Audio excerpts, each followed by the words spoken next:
So last time we were seeing the royal convoy, the retinue, the entourage, whatever you want to call it, approaching the hermitages of the rishis and of course of Bhimasena, Satyavan's father, where they are staying in the Shalva woods. The poet describes in a very beautiful manner and brings out something very vividly for the whole place, scenic, charming, attractive, at the same time as if filled with spiritual peace, a spiritual vastness, a spiritual depth because of the evening dusk which is approaching. In a broad eve, with one red eye of cloud, through a narrow opening, a green cloud cleft out of the stare of sky and soil, day came into a mighty home of emerald dusk, into a mighty home of emerald dusk. This is the group of hermitages where the convoy is arriving. Now this day has been left undefined,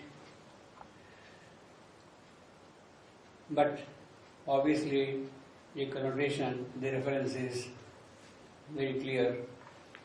It means that the royal party is taking Savitri to her new place of dwelling, where they will leave her and go back to their kingdom.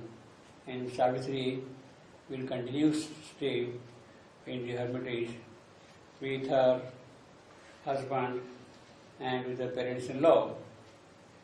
So that day has a reference to the royal convoy. Now, it is not very clear yet whether this day also includes Savitri's parents, Ashwapati and Malavi. The poet has kept it kind of hanging, but it is understood that they certainly are also taking Savitri to the new place. That is made very explicit in the original story of the Mahabharata. Savitri being taken to the hermitage. That we could see separately, but first let us see the description we have in Sri Aurobindo's epic. They are onward, led by a faint, brooding path, which toiled through the shadow of enormous trunks, and under arches, masses of sunshine, they saw low thatched roofs of a hermitage huddled between a patch of azure blue. In the sunlit clearing, the stream, the outbreak of a glad smile in the forest's monstrous heart, a rude refuge of the thought and will of man, washed by the towering giants of the wood. It's a thick forest, but there is a small opening somewhere, and through that opening, the sunlight comes on the hermitages. Hermitages, what we would call parnakutis, made of dry leaves, small sheds made of dry leaves, where the rishis and the ascetics and the disciples would stay, which toil through the shadow of enormous trunks, so you can have an idea how thick the forest is, that through those branches of the trees it is difficult for the sunlight to penetrate. They saw low thatched roofs of a hermitage from a distance. They have started now just kind of glimpsing the group of cottages where they shall be going. Huddled beneath a patch of azure hue in a sunlit clearing, the same, the outbreak of a glass smile in the forest mounts the surf. So again, there is a suggestion here that this is a place which will open out to the sunlight, to the new light, to the new dawn, to the new possibilities, to the new spiritual life which will arrive pretty soon. The rude refuge of the thought and will of man, watched by the crowding giants of the wood, huge trees, must have been very old trees also there, and they are not only watching, they are guarding the whole place. Arrived in that rough-hewn homestead, they gave, questioning no more the strangeness of her fate, the pride and loved one to the great blind king. A regal pillar of fallen mightiness, and the stately Kevan woman, once a queen, who now hoped nothing for herself from life, but all things only hoped for her one child, calling with a single head from partial fate all joy of earth, all heaven's beatitude. So the convoy has arrived at the hermitage where Bhimasena and his wife Shabhyam are staying. Arrived in that rough-hewn homestead, they handed over Savitri to them, to her parents-in-law. Homestead is a house, an immovable property with farms and trees and gardens around. It is something which stays as a unit. So in the legal language, when the transactions of transfer of property are done, then the specification is that it is the fixed property which will be handed from one party to the other party, not the other movable assets like cows, horses, animals, or whatever are possessed by the first owner. So it is in that homestead now Savitri is moving. It must have been a fairly large space with a big piece of land all around where the hermitage is located. But it is a rough-hewn homestead, rough-hewn. This is again a very purposeful description. Obviously, Savitri is going to live in the forest, in difficult surroundings, in a household where there are no urban luxuries. She is a princess, and suddenly now she has to live in a hut. That contrast is there of transition from one type of life to the other. And therefore, the poet is pointing it out, look, till yesterday she was living in a royal palace like a princess. But now she'll be living here in a low, rough-hewn cottage. Arrived in that rough-hewn homestead, they gave, questioning no more the strangeness of her fate. They had already reconciled themselves about the choice Savitri had made. She had told her parents, yes, this is done. I am not going to change my mind. I have chosen Satyavan as my life's partner, and I know how to change my fate. So questioning no more. They are not challenging her decision at all. questioning no more the strangeness of her fate. Why strangeness? Again the same contrast. She is a royal princess.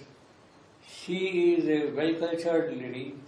She is a boon which has come from the divine himself, and now she has to go and live a kind of a lonely life, ascetic life, without the royal trappings around her, no servants, no luxuries, nothing of that kind. Questioning no more the strangeness of her fate. That is the strangeness of her fate.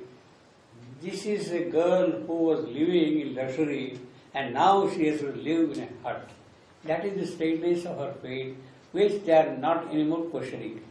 Questioning no more the strangeness of her fate, their pride and loved one to the great blind king. Obviously, you are very proud of the daughter of this girl, this princess, claiming bride in the palace, moving with anklet bells while going from place to place in the palace. They are not now questioning all those things. That is why she was a beloved girl, beloved daughter, but all that is left behind. Their pride and beloved one is a great blind king. So they are handing her over to Satyavan's father. He is the patriarch, and it is he who has to take the responsibility of Savitri in terms of her life in the hermitage. Questioning no more the strangeness of her fate, the pride and loved one to the great blind king, a regal pillar of foreign mightiness and stately careworn woman, once a queen, so too her parents-in-law, great blind king, and a careworn woman, once a queen, to them Savitri is being handed over by the royal parents, Ashwapati and the queen Malavi. That is the brief description of the ceremony, so to say, of the two families joining together. And a stately careworn woman, once a queen, Satyavan himself had described to Savitri about the mightiness of his father, the kingdom he possessed, but blind fate had snatched away his eyesight, and with that came calamity and misfortune. His enemy took the opportunity to defeat him and drive him away from his kingdom, and therefore he was staying as an exile in the hermitages here. Therefore, a great blind king and a careworn woman, once a queen, careworn. Once she was of course a queen, but now she has a care. What care? In the hermitage, in the ascetic space, in the company of the rishis who had given up all attachments to life. What care does she have? She still has a motherly care. Not so much Satyavan's father, Bhimasena, but certainly his mother, Shaibya, are concerned with the fate of their son, Satyavan. She is worried about her son. He is staying in the forest. Who will offer him a daughter for marriage? That is one of the greatest care she has immediately. If at all he gets married, it may not be from the royal connections that we will find a girl who would opt for him for this hermitage life. That is her care, motherly care, that this boy, her son, may not find a suitable partner, suitable mate. Therefore, here was woman, once a queen, but now hope nothing for herself from life. Obviously, she doesn't care, she doesn't need anything for herself, but her concern is her son. But all things only hoped for her one child.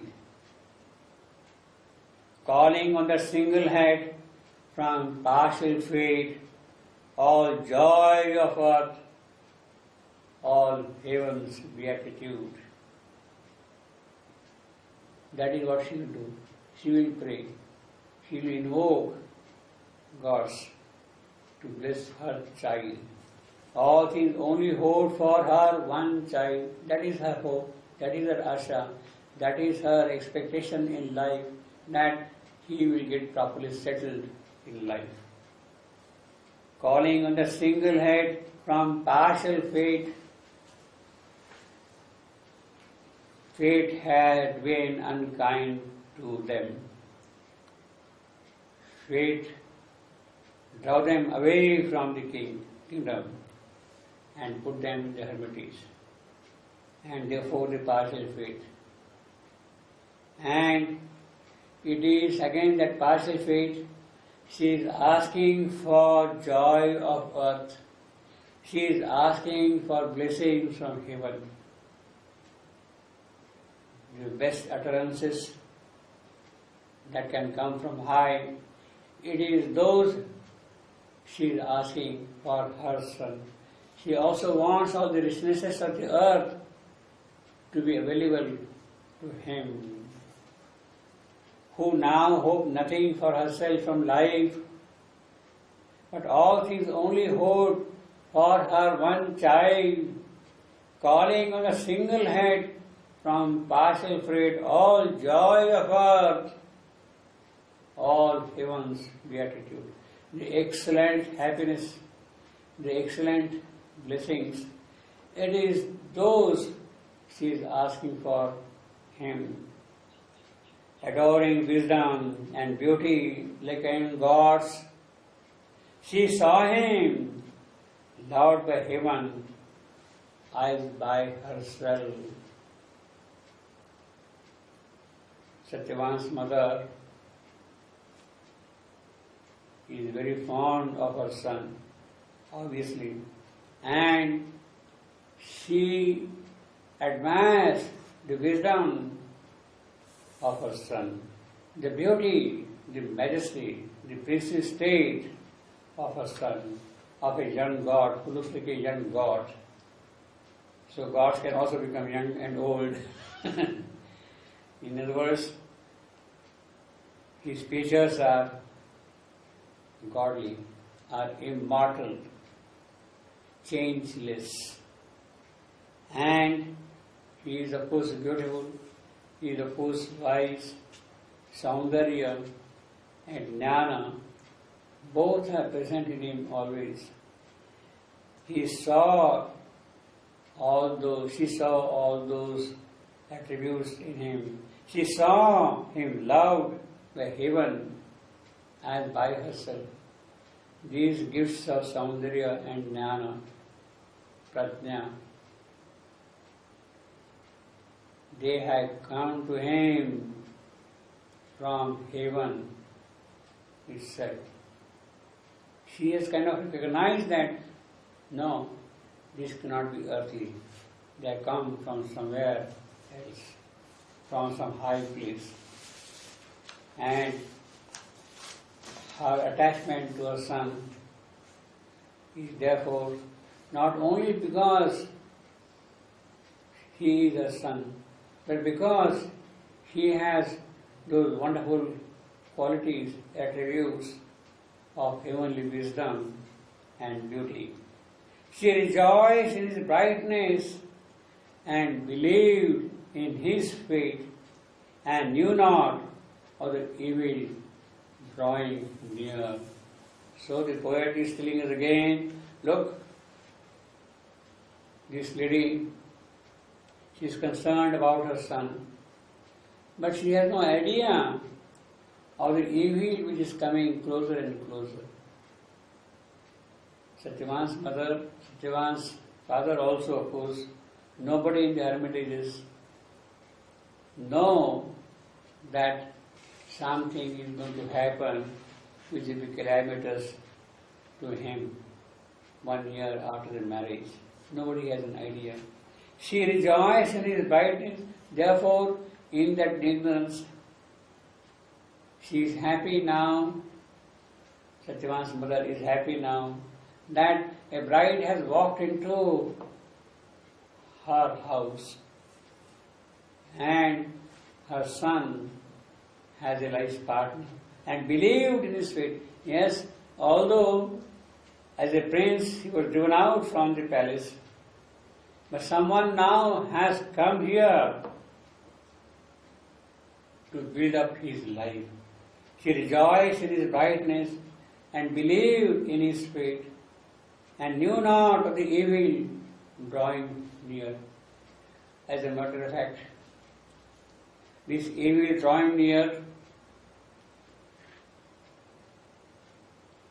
is a knowledge remaining only with Savitri and her parents. Nobody in the world has an idea that this is what is going to happen 1 year after the marriage. Savitri's parents-in-law are happy that their son is getting a bride. They were seeing only partial fate, yet had some kind of belief that his nasib, his Qismat, or whatever you want to call it, will flower up and something will happen. But while they were hoping such a thing, and while it had happened, they are oblivious to the event which will take place 1 year after the marriage, and knew not of the evil drawing near. Lingering some days upon the forest worlds, like men who lengthen out departure's pain, unwilling to separate sorrowful clinging hands, unwilling to see for the last time a fame, heavy with the sorrow of a coming day, and wondering at the carelessness of fate, who breaks with idle hands the supreme works. They parted from her with pain-fraught, burdened hearts. As forced by inescapable fate, we part from one whom we shall never see again, driven by the singularity of her fate. Helpless against the choice of Savitri's heart, they left her to a rapture and a doom in the tremendous forest, savage charge. Savitri's parents handed her to her parents-in-law. Now it is time for them to go back to their palace. Yet they are staying for some more time, as long as possible, to be in the company of their daughter, of their son-in-law, but it is not going to be for too long. They have to go back to the palace. So lingering some days upon the forest worlds, like men who lengthen out departure's pain. See, the painful departure is always there, and therefore they want to make it as less as possible by lengthening the span of time. You see, that is the whole idea. You see, unwilling to separate sorrowful clinging hands, unwilling to see for the last time a face heavy with the sorrow of a coming day, heavy with the sorrow of a coming day. Now, they are sorrowful because their loved one they had to leave behind. And that anguish the pain is understandable. But at the same time, with the sorrow of a coming day. Now, this again is a difficult sentence line. Heavy with the sorrow of a coming day. Now, what is this coming day?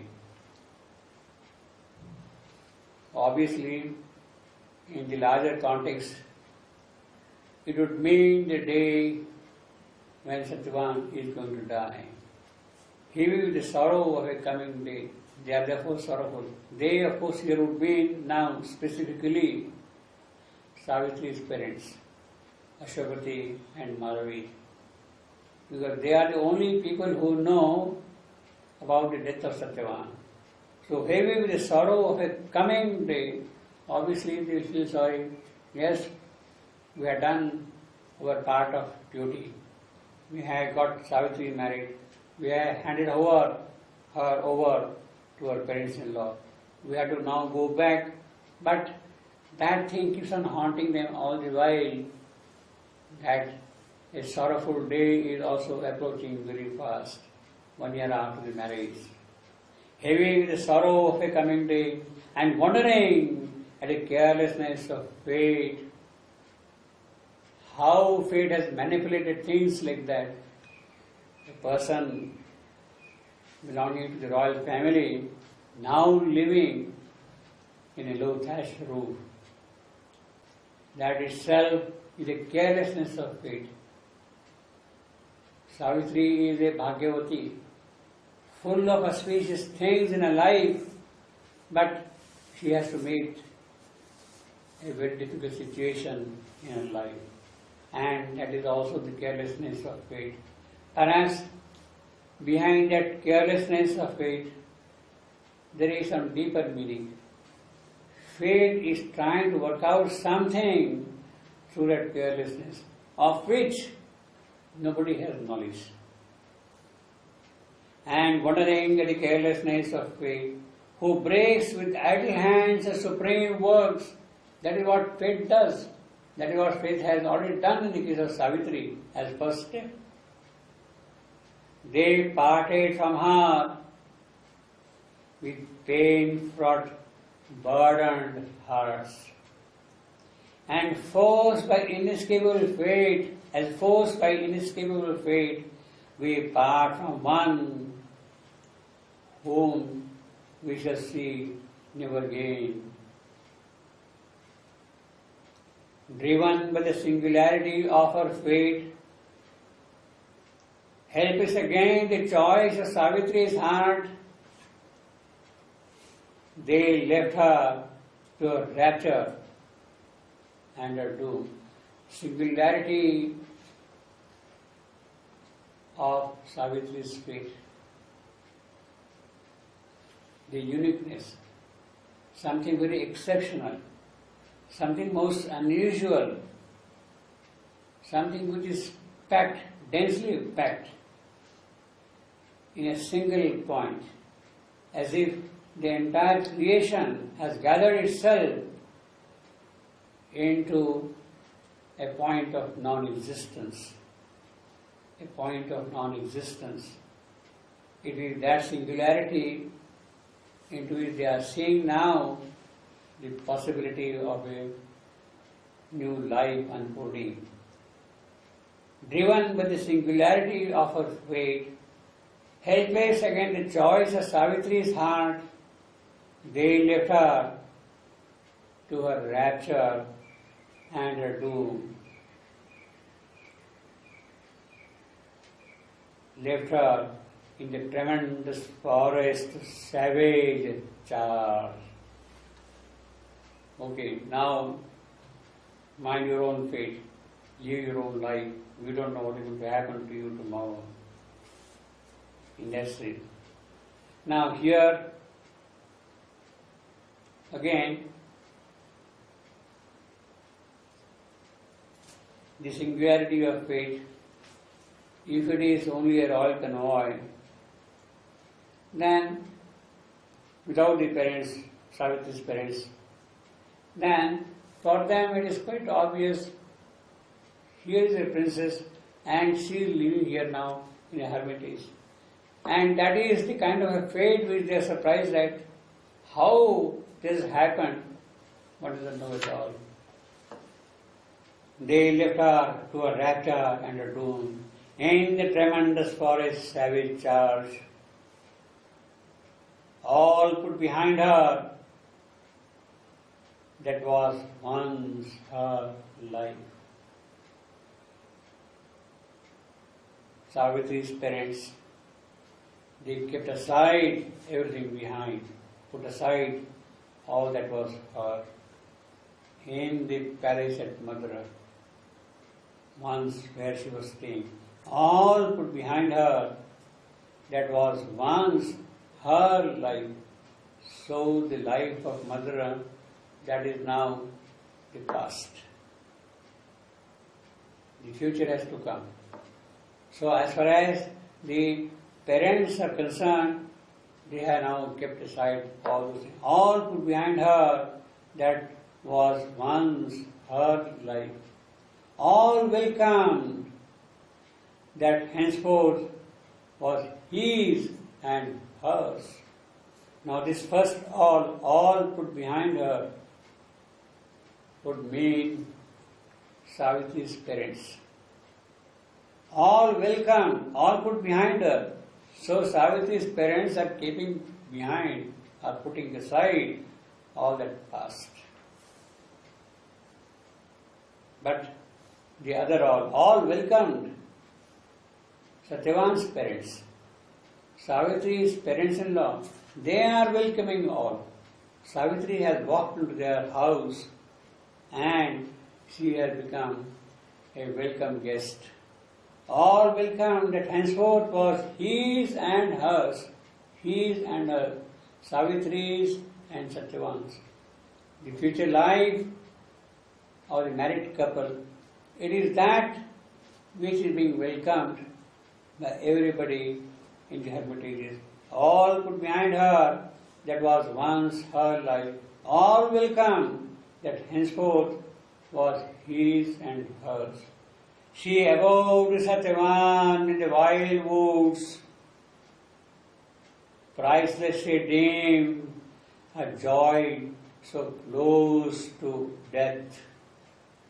She alone knows now about Satyavan's death. But the joy of his companionship is of course priceless, yet so close to death. Priceless she deemed a joy so close to death. Apart with love, she lived for love alone. Death does not come in the picture at all for her. Apart with love, only in the company of love, for love alone she lives here. She abode Satyavan in the wild woods. Priceless she deemed a joy so close to death. Apart with love, she lived for love alone. All put behind her that was once her life. All welcome that henceforth was his and hers. As if self-poised about a march of days, time is not going to stop. But Savitri is self-poised. The days are running swiftly. Savitri is self-poised, contained, confident of her steps. As if self-poised about the march of days, her immobile spirit, calm, unperturbed, immobile, she watched the haste of time. Haste of time. For what she is watching? As if she is eager to see the arrival of the day on which Satyavan is going to die. Her moment of truth, it is that she is watching eagerly. Her immobile spirit watched the haste of time a statue of passion and invincible force. This is what she will be on that fated day. A statue of passion and invincible force, an absolutism of sweet, imperious will, a tranquility and a violence to the gods. It is in the rush of that energy that she is going to meet that hour which is drawing closer. Deemed a joy so close to death, it is a joy, so to say, that she is waiting for that. A tranquility and a violence to the gods, indomitable and immutable. Immobile, self-poised, imperious, invincible, indomitable, immutable, tranquil, violent. These are the kind of attributes of Savitri character on that fated day. It is in that manner that she is going to meet death. Priceless she deemed a joy so close to death. Apart with love, she lived for love alone. As if self-poised above the march of days, her immobile spirit was the haste of time, a statue of passion and invincible force, an absolutism of sweet, imperious will, a tranquility and a violence to the gods, indomitable and imbued. So that is how the opening section of the Book of Yoga brings Savitri to the hermitage where she is going to stay, where she is going to prepare herself to meet the challenge of death. We have here the description of the royal party bringing Savitri to the hermitage. They came into a mighty home of emerald dusk. As we saw last time, this day has been left undefined in Savitri here. But the connotation is very clear that it is the royal parents, Savitri's mother and her father, accompanied by the high priest and the Brahmins and the performers of yajnas, and of course a small unit of army, all coming together to the forest in order to hand over Savitri to her new house, to her parents-in-law. So that day has been lived here in that sense undefined, but that is all understood. This party comes where? Into a mighty home of emerald dusk, a thick forest, green, beautiful forest, and it is there that they are coming down. They are onward led by a faint, brooding path, as we saw last time, is the rude refuge where Satyavan is staying. Rude refuge. Refuge, the dwelling place where he can be comfortable also, a place of safety, a place also for doing tapasya. But rude is purposefully used here by the poet to bring out a contrast of the palace from where Savitri is coming and the place where she will be living in future. Therefore, rude refuge. It is a rough-hewn homestead, a house surrounded by big farmland, permanent property, fixed property, assets, and it is there that the party is coming here, and it is in this place that Satyavan's parents are staying. His father, Devasena, who has become blind and lost his kingdom, and his careworn mother, Shapian, they are all staying in this hermitage. Now, obviously, this party will come here, the royal party will come here, bringing Savitri. They will stay there for some time, but finally they have to go back to the palace, leaving Savitri in charge of her parents-in-law.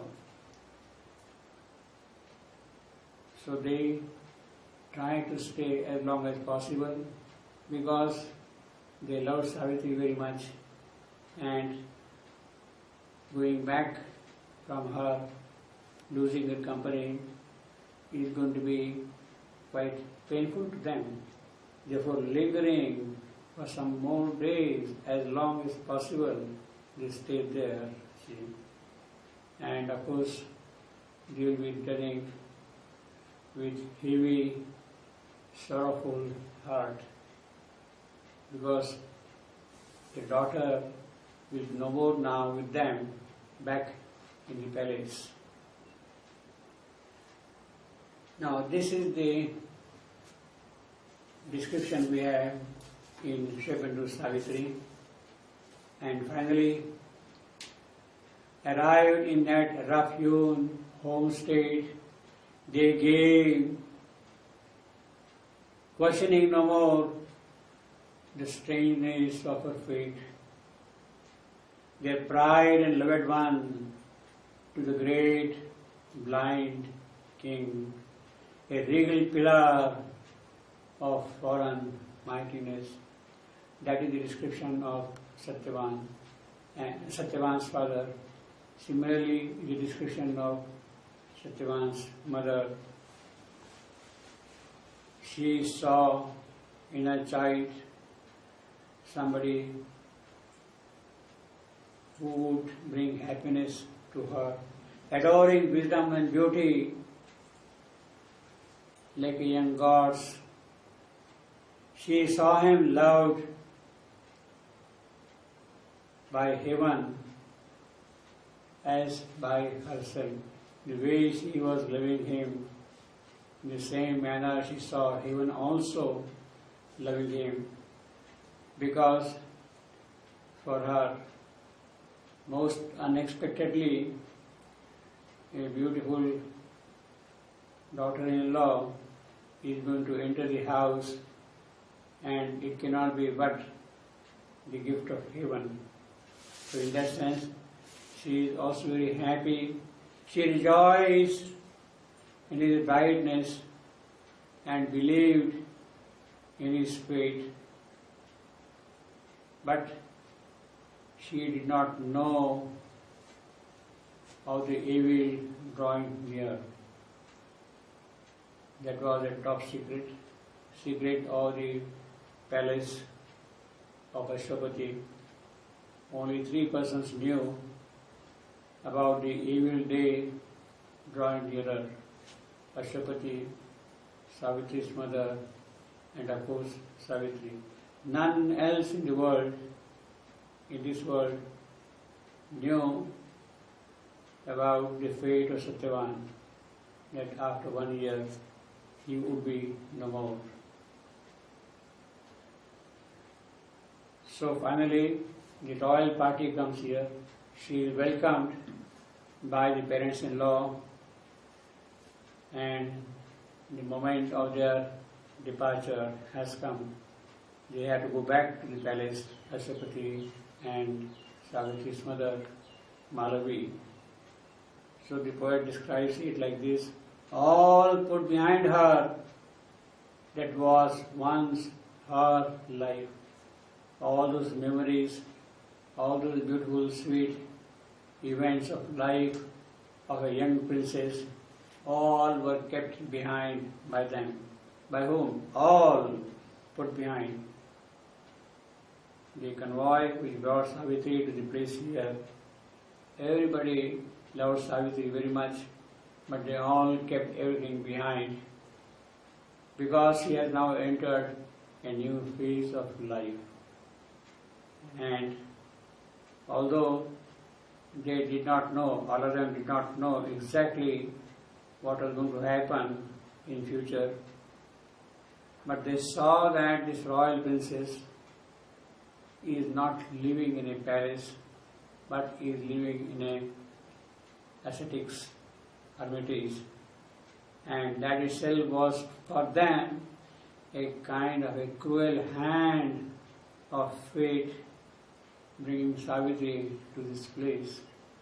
They did not know about the death of Satyavan, but this transition from palace to the hermitage was itself something not very easily acceptable to them, obviously.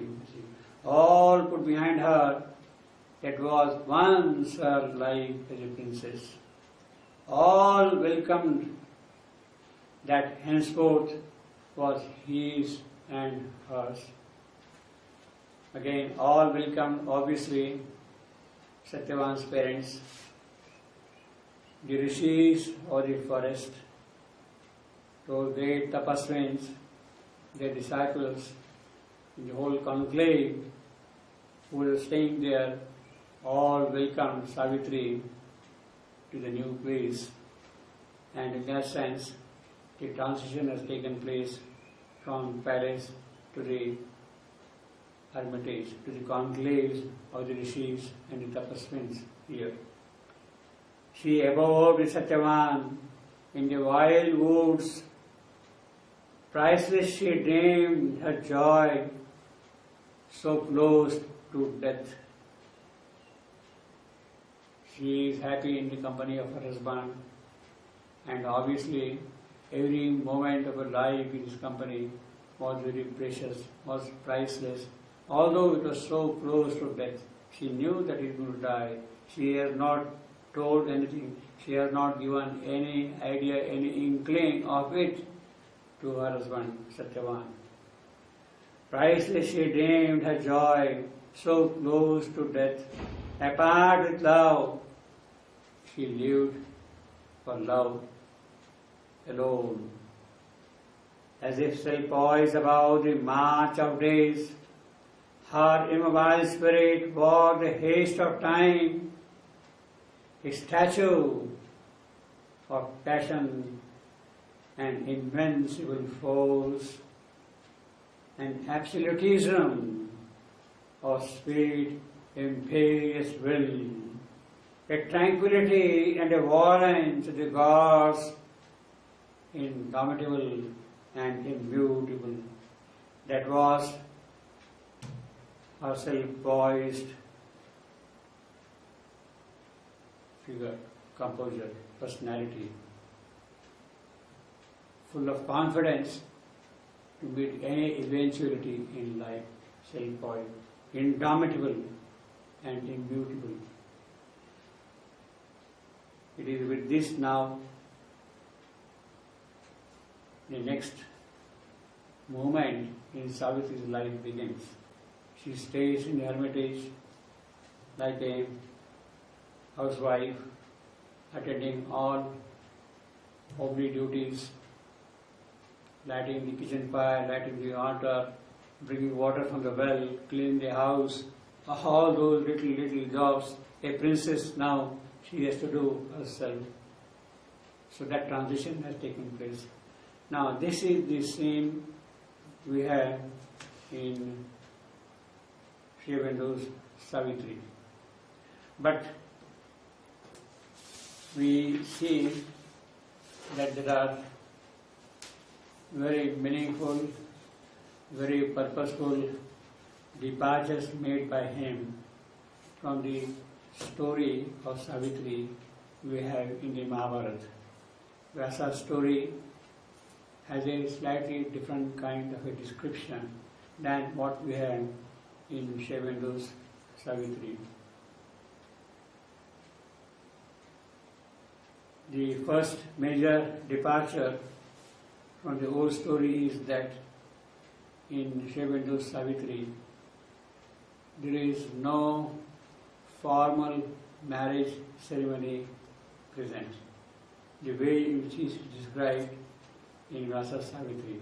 How the traditional marriage was performed and how Savitri was then left in charge of her parents-in-law.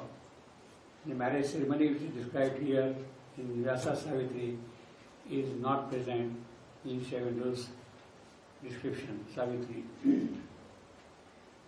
There is another important change in Shaivendu's Savitri compared with what we have in Vyasa's Savitri. In Vyasa's Savitri, Savitri is going from place to place in search of her husband. She goes to far and distant lands, staying in different palaces, going to hermitages, staying in the ashramas, staying in the temples. She travels on, maybe for several months, and finally she just returns to the palace. She just returns to the palace, indicating that the search for which, the quest on which she had gone has been fulfilled. But what actually happened, how she found her life's partner, how they met each other, how they agreed to be together in life, that is not described in Vyasa's Savitri. She goes from place to place and returns. That's all. They're meeting, they're staying together, they're getting acquainted, they're agreeing to join into each other's life. That is not present here. But that is exactly what we have in Shaivendu's Savitri. The book of love is absent in Vyasa's Savitri. The book of marriage is absent in Shaivendu's Savitri. So these are quite important departures. Now, we are seeing what we have got here in Shaivendu's Savitri, that the royal convoy comes, they stay there in the hermitage for a few days perhaps, and then all of them return to the palace, to Mathura. Beyond that, there is no further description at all in Shaivendu's Savitri here. Let us see in comparison what we have in Vyasa's Savitri. In fact, perhaps we could read some passages directly from this, how the marriage is performed by Ashwapati. Savitri has found her life's partner and she is now back in the palace, where of course Narad is already present. Her father asks to tell them about the discovery of her soul, of her finding the life's partner. Savitri reveals that in the Salva forest she met Satyavan, and it is him who she had chosen to be her husband. And then Narad says, "Oh, aho mahat papam, aho mahat papam." What a calamitous thing Savitri has done. That is the first utterance of Narad. Mahat papam is what he says. And then of course later on he says that Savitri has made a very good choice in selecting Satyavan, and he of course blesses her also Now, after this particular event, Savitri disclosing to her parents, Narad blessing them, Ashwapati prepares all the necessary details, gets ready with all the necessary details to take Savitri to Salva forest and make a formal proposal of marriage to Satyavan's father. Ashwapati goes to the forest, meets Dyumatsena and says that I have come here to offer my daughter to your son. Please accept her. That is the kind of formal proposal Ashwapati makes. And then finally, with some hesitation, Dyumatsena agrees to accept her. It is that part which we quickly see in the Mahabharata story. You see. The king, that is Ashwapati, paid attention to the details of giving his daughter in marriage by arranging for the needed materials, whatever is required to perform the marriage. By arranging for the needed materials for the marriage, he got everything ready and set himself to go to the Salva forest. He invited the elderly Brahmins and all the priests officiating at the holy sacrifice and the reciters of the riks, choosing an auspicious day and hour. He, along with them and his daughter, set out on the journey. On reaching the deep and sacred forest, the king walked, accompanied by the Brahmins, to the hermitage where abode King Sage Dyumatsena. He is walking towards the place where stays Dyumatsena. There he saw, under a tall, stately shala tree, huge big shala tree, under that blind Dyumatsena is sitting.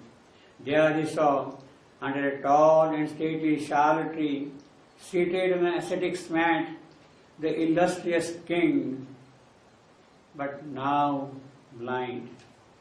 The king, with due honor, that is Ashwapati, with due honor, offered respects to Dyumatsena and using proper and intent speech, introduced himself to him. Who I am, why I have come. Ashwapati is introducing himself to Dyumatsena. In return, Dyumatsena, well versed in dharma, received Ashwapati by giving him oblations argya and making available a high seat and by gifting a sacred cow. He has come as my guest, Atithi, so he gives him oblations. He offers him a high seat and presents him a cow, a holy cow. He then inquired the good cause of his visit to him. What for you I come?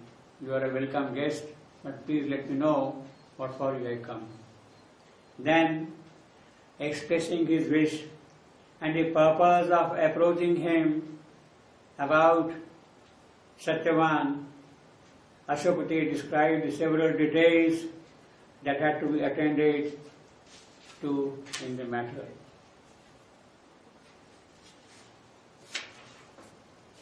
Ashwapati said,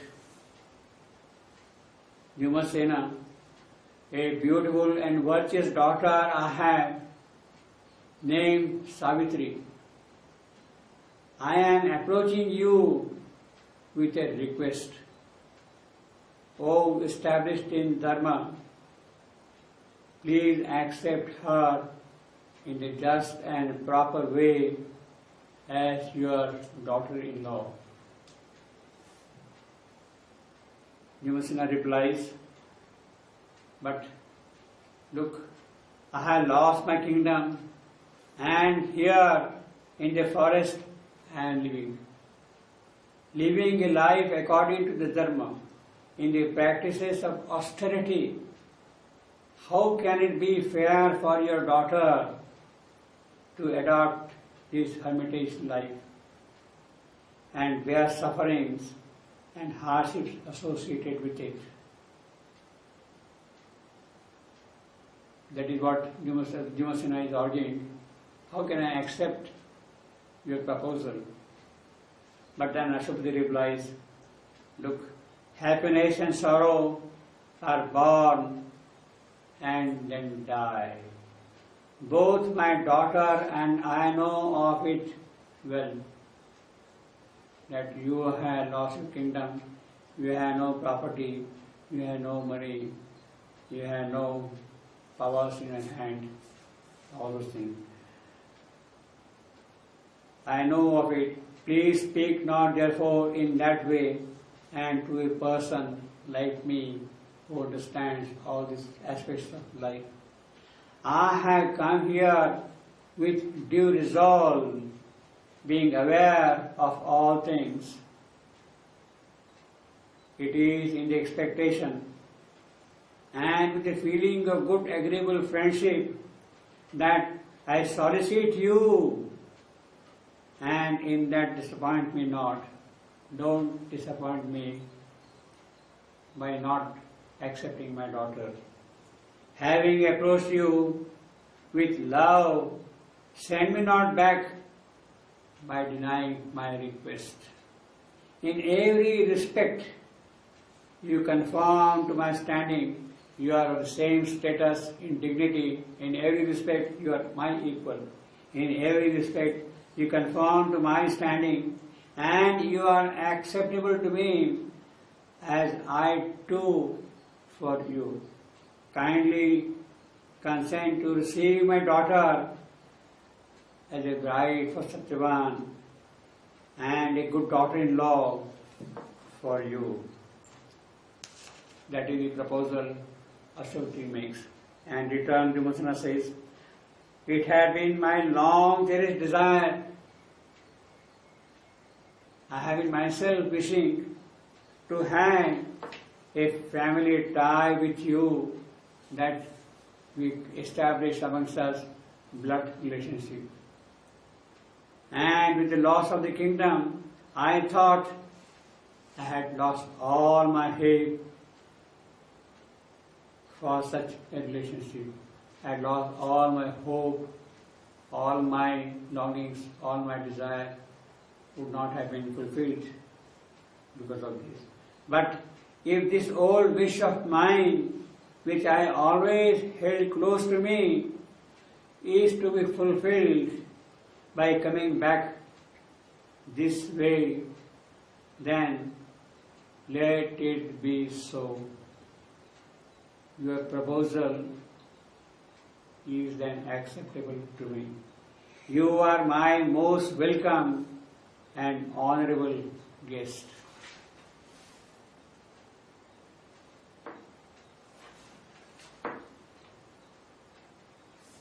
Then, inviting all the learned Brahmins and the dwellers of the ashrama of that forest, the two kings in their assembly, and following the prescribed rites and ceremonies, performed the marriage. Ashwapati, after giving his daughter and having extended several presents, and extremely pleased as he was, returned to the palace.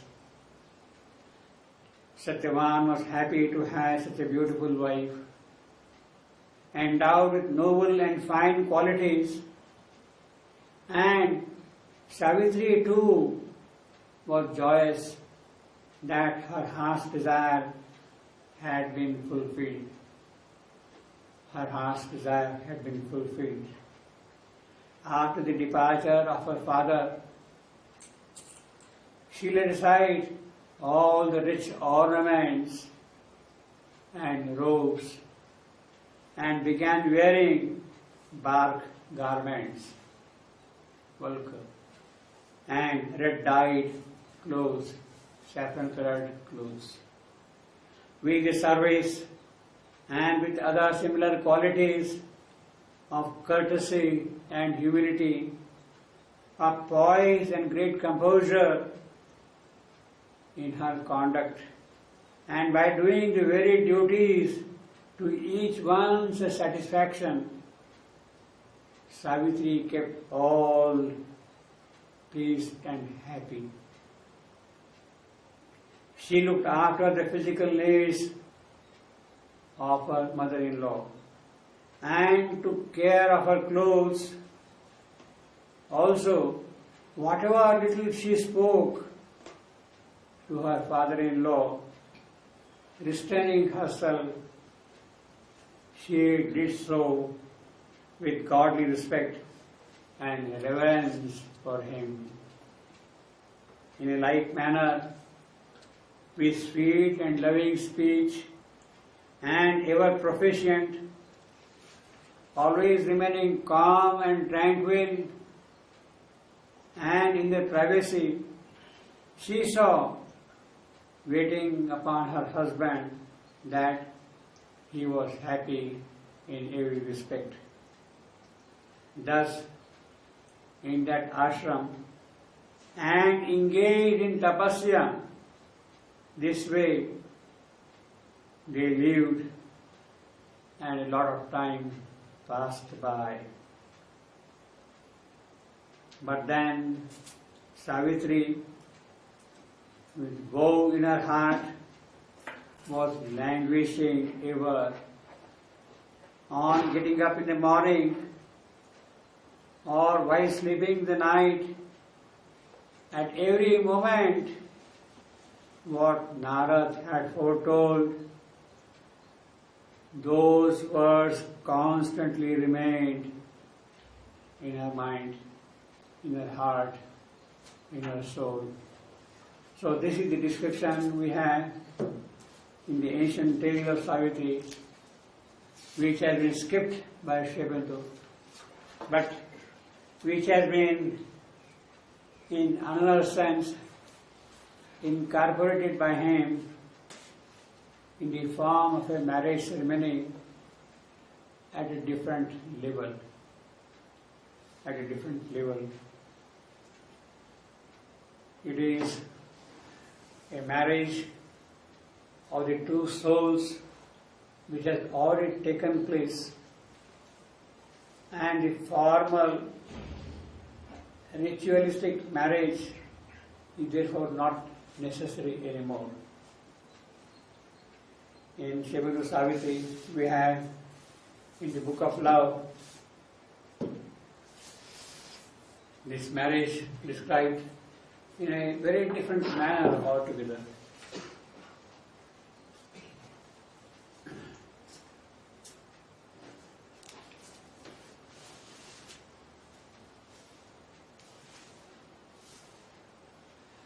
Satyavan and Savitri have met in the wide forest. Suddenly, their souls identified with each other. Satyavan makes advances towards Savitri in the form of a courtship speech. He gives a long description, what he is, why he is here for, what he was wanting in life until now, and what will be fulfilled in Savitri entering into his life. This is the kind of a description, a courtship speech he makes, and makes advances towards Savitri. Savitri at once understands all that. Her soul has recognized the ancient identity which is soul. They have spoken with each other. Now in the human form, they are meeting here again.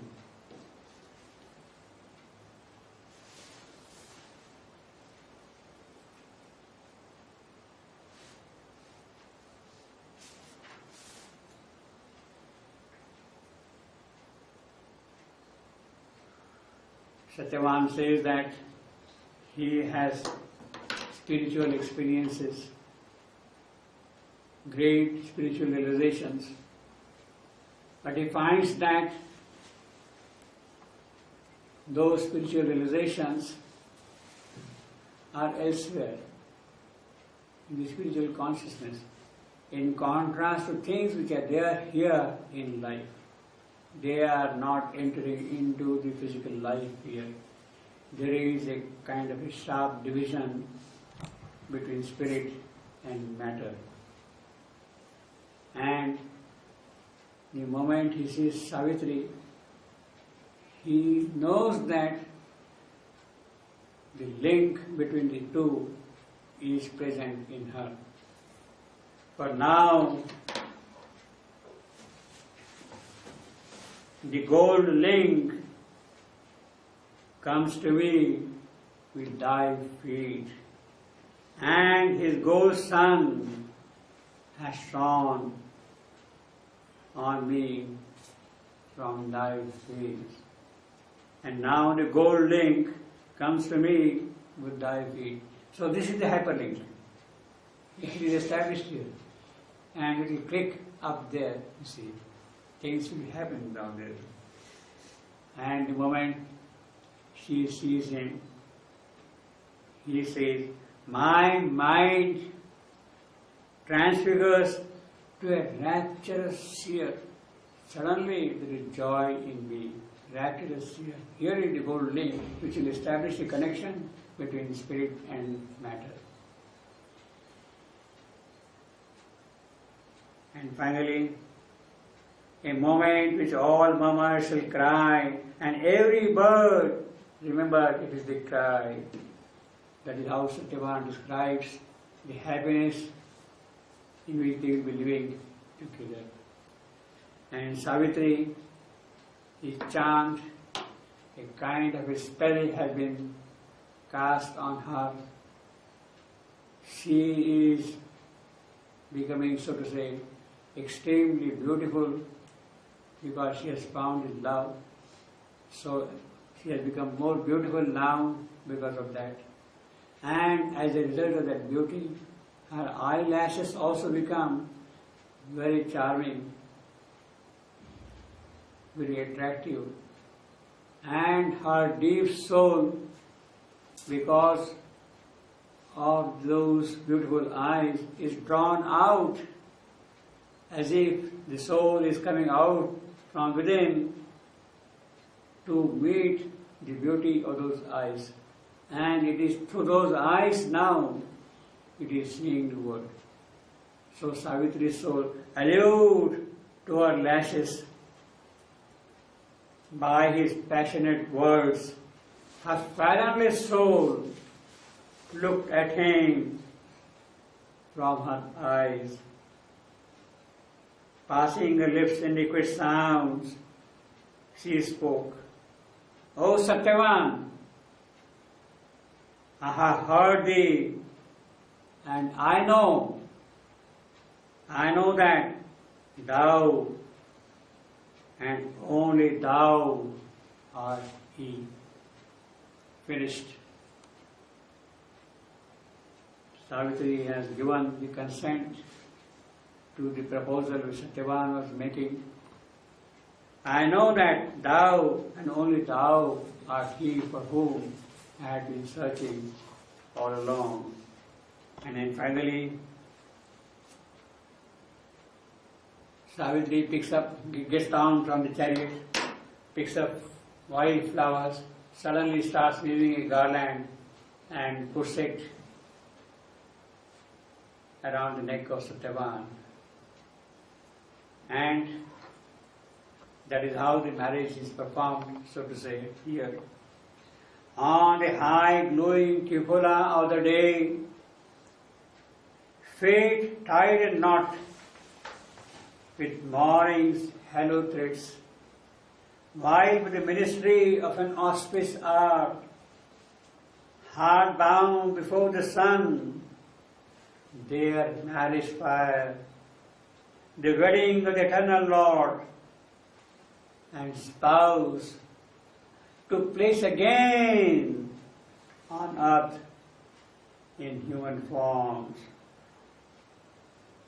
While the ministry of an auspicious hour, hard bound before the sun, their marriage fire, the wedding with eternal Lord and spouse, took place again on earth in human forms. In a new act of the drama of the world, the united two began a greater age. In the silence and murmur of that emerald world, and the mutter of the praise rain's sacred verse, amid the choral whisperings of the leaves, love's twain had joined together and grew one.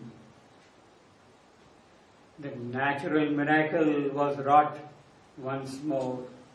In the immutable ideal world, one human moment was eternal made. Now this is the description of Satyavan's and Savitri's marriage in the Book of Love. It is the heavenly marriage which is being performed on earth. The wedding of the eternal Lord and spouse took place again on earth in human forms. There is no formal proposal by parents of one to the parents of the other. It has already happened elsewhere, it is being performed here.